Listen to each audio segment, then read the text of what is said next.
Cambridge, the world's smartest city. Cambridge is one of the oldest and most beautiful cities in the UK.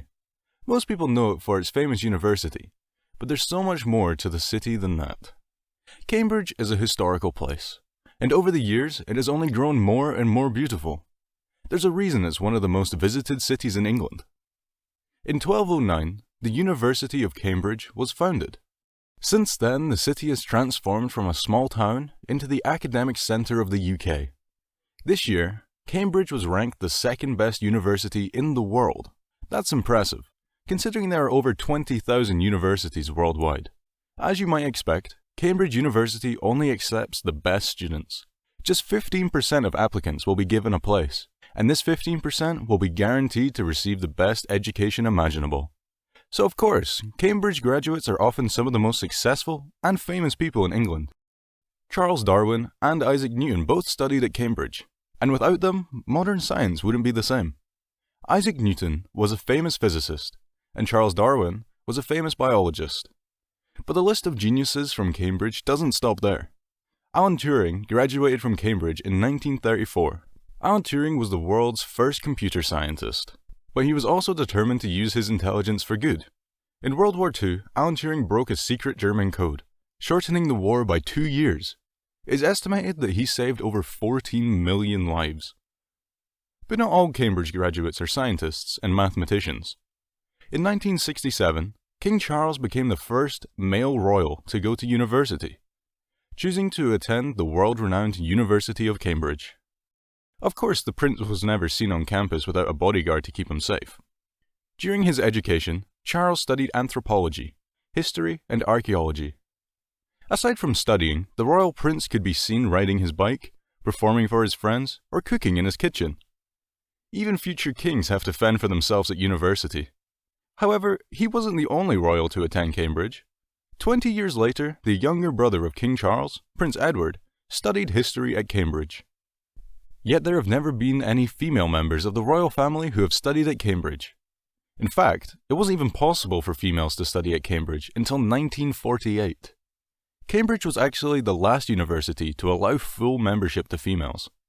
Since then, female Cambridge graduates have become some of the top researchers and businesswomen in the country. Some female Cambridge graduates even go on to become actresses. For example, Emma Thomas graduated from Cambridge before becoming a world-famous celebrity. After graduation, many remain at Cambridge to continue to study or to do research, while many others choose to join some of the world's top companies. However, they don't need to leave Cambridge to do this, as there is a massive group of technology-based businesses surrounding the city. This region is called Silicon Valley. With over 1,500 companies for the Cambridge graduates to choose from, it is believed that 18% of the UK's computer gaming companies are based in Cambridge, along with many other science companies. Some students go to work for Amazon or AstraZeneca, while others may work for Apple, one of the biggest tech companies in the world. You may also know that Cambridge is not the only top university in the UK. Oxford University is equally as prestigious, making for some fierce competition between the two universities. Oxford University is slightly older than Cambridge, but is no more respected. The two universities often compete for the top spot on university league tables, and there is no clear answer as to which university is better. But this competition is not only academic. Every year, Cambridge and Oxford compete in an annual set of rowing races, traditionally rowed on the River Thames in London. Cambridge is currently winning the rowing Rivalry with a total of 85 yearly wins, while Oxford only has 81. So if you're good at rowing, your chances of getting into Oxford or Cambridge University are definitely a little higher. Of course, there's much more to do at Cambridge University than just study and row. Students can choose from a wide variety of clubs, such as sports and acting clubs, or language and positive mental health clubs. You can write in the Cambridge University newspaper, or race robots against your friends. Not all Cambridge students spend their days studying in the library. Many students even say that being in Cambridge is the best and most exciting experience of their lives.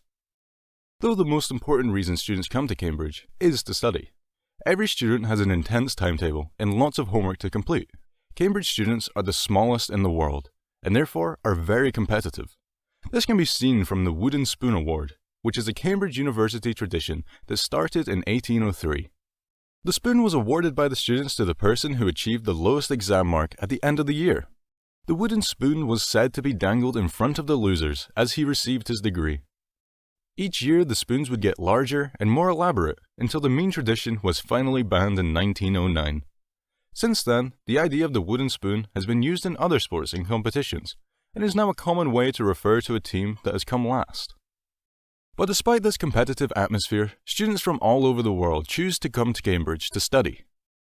International students studying medicine can be required to pay up to £60,000. On average, students studying medicine or business will pay around £24,000 per year. However, many think this is worth it, because after such a brilliant education, no Cambridge graduates will struggle to find a job. As you might imagine, Cambridge University also has a lot of rules. One of the more unsurprising rules states that the dogs are not allowed on campus. However, in 1805, the English poet Lord Byron attended the university, and he was known to be a big lover of dogs. To get around the no dogs rule, Byron decided to bring a bear to campus instead. There were no specific rules against it, so Byron believed he was completely within his rights to bring the bear. The college officials actually agreed. Cambridge University has over 300 courses to choose from, in 31 colleges. These colleges all have their own locations around the city and are all independent from one another. This means Cambridge University does not have a campus, and is instead part of the city itself. Tourists come from all over the world to see the beautiful historical buildings that make up the university. From stunning towers to green lawns, the university colleges are some of the most peaceful spots in the city. Most visitors choose to go to the King's College or Trinity College, as these are two of the university's oldest and richest colleges. But every college is different, and some of the smaller ones are often the most beautiful. Not only do colleges have their own locations, dormitories, and staff, but they also have their own colours. You can spot which college a student belongs to just by looking at their scarf, which will be coloured to match their college colours. Of course, this may be harder to spot in summer when the weather's hot. If you're visiting Cambridge in June, you may be lucky enough to see a student or two in their college gowns, ready for their graduation. But there is much more to do in Cambridge than just visiting the university. You can spend an afternoon on a boat travelling along the River Cam, or visit one of the many museums and art galleries. Though most people choose to see the city on a bike, compared to other British cities, Cambridge is not too big, making it very easy to get around. After visiting the university, tourists often stop to look at the famous Corpus clock. You can't actually tell the time using this clock, as it's meant to be more of an art piece. A large insect sits on top of the clock, appearing as if it's eating time. This is supposed to remind us that we don't have as much time left as we think. If tourists are looking for a break from the busy streets and university buildings, they can always head to one of Cambridge's numerous fields. These are some of the most peaceful places in Cambridge, with cows grazing as far as the eye can see. You won't see many students here, though as Cambridge University has its own spaces for students to relax, these places are called courts. They are located within the colleges and are made up of big green spaces with buildings surrounding all four sides. These spaces are a feature of the university campuses all over the world, and are normally called quads, but Cambridge University decided to give these square spaces their own unique name instead. Students and tourists aren't the only ones who think Cambridge is a beautiful place. Cambridge has been featured in many famous films. The movie, The Theory of Everything, was filmed at Cambridge. This film is about the life of Cambridge graduate Stephen Hawking, who was a world-renowned physicist. But not all movies filmed in Cambridge are about the university. The Pirates of the Caribbean was filmed in the city, with the entire cast coming all the way from America. Over the years, Cambridge has been the site of many inventions and discoveries. But there's another invention which happened at Cambridge that you might not know about. Football. One of the first early games of football took place in Cambridge in 1579. Then, almost 300 years later, Cambridge students were responsible for writing the first set of proper rules for the game. There were 11 rules in total, including the rule that the ball cannot be touched with the hands, and that the match is won by the team with the most goals.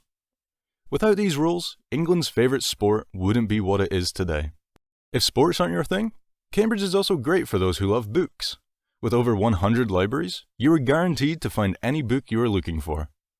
The best library to visit is the Wren Library, which is Trinity College's library. It contains the first handwritten copy of Winnie the Pooh, as well as Isaac Newton's notebook. But if you're looking to buy books instead of borrowing them, you can always go to Heffer's, a brilliant bookshop that is only found in Cambridge. So as you can see, Cambridge is one of England's most beautiful and diverse cities. Not only is it home to some of the smartest students in the world, but is also home to businessmen, cyclists, bookworms, and more tourists from all over the country than can be found here. Some of them come to admire the old buildings, while others come to learn about Cambridge's rich history and see its sights. Many young people will work hard throughout their entire childhood just to get a chance to study in this legendary city. You never know, some of the students studying at Cambridge right now could be the ones to change the world someday.